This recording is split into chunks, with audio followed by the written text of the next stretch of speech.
নমস্কার বন্ধুরা, astro and বাস্তুকথা চ্যানেলে আপনাদের সবাইকে স্বাগত। বন্ধুরা, এই চ্যানেলের প্রত্যেকটি ভিডিও বাস্তুশাস্ত্র মেনে ও গ্রহের গোচরের উপর ভিত্তি করে এবং সেরা জ্যোতিষশাস্ত্রীয় গণনা ও বিশ্লেষণের পরেই প্রস্তুত করা হয়েছে। বন্ধুরা, আগের ভিডিওতে আলোচনা করেছি কোন উপায়ে মোক্ষদা একাদশীর দিন আপনারা পাবেন বিষ্ণুর আশীর্বাদ এবং একাদশীর দিন ক্ষণ পারণের সময় বিষ্ণু মন্ত্র এবং একাদশীর মাহাত্ম্য নিয়ে। বন্ধুরা, আজকের ভিডিওতে আলোচনা করব মোক্ষদা একাদশীর দিন কিভাবে আপনারা ধন বৃদ্ধি করবেন এবং তুলসীর কিছু টোটকা নিয়ে। এই টোটকাগুলি আপনারা অবশ্যই করবেন, তাহলে জীবনে সুফল পাবেন।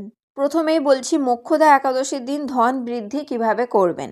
1 নম্বর, বন্ধুরা, অর্থাভাব থেকে মুক্তি পেতে মোক্ষদা একাদশীর দিনে পুজোর পর ঘরের লকারে কামধেনু গরুর প্রতিমা রাখুন। রূপোর তৈরি কামধেনু গরু রাখতে পারেন। এই উপায়ে আয় ও সৌভাগ্য বৃদ্ধি পাবে।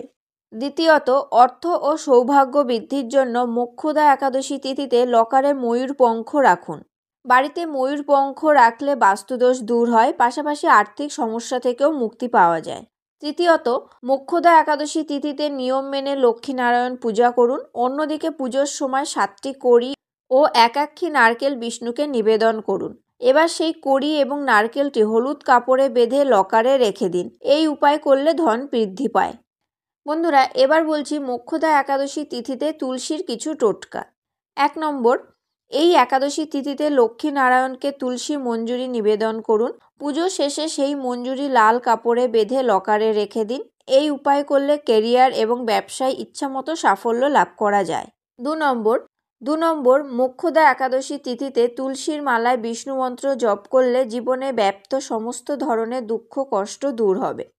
3 নম্বর, আবার অর্থাভাব থেকে মুক্তি পেতে মোক্ষদা একাদশী তিথিতে তুলসী গাছে জল বা গরুর কাঁচা দুধ দিয়ে অর্ঘ্য দিন। এরপর 7 বার তুলসীর পরিক্রমা করুন। এই উপায় করলে সমস্ত ধরনের আর্থিক সমস্যা থেকে মুক্তি লাভ করা সম্ভব হবে।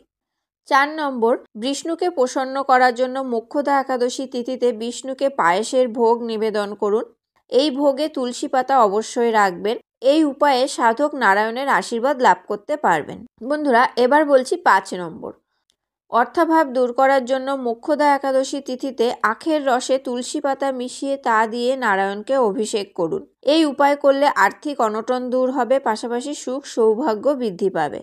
বন্ধুরা, আজকের ভিডিওতে আলোচনা করলাম কি উপায় করলে আপনাদের মোক্ষদা একাদশীর দিন ধন বৃদ্ধি পাবে এবং তুলসীর কিছু টোটকা।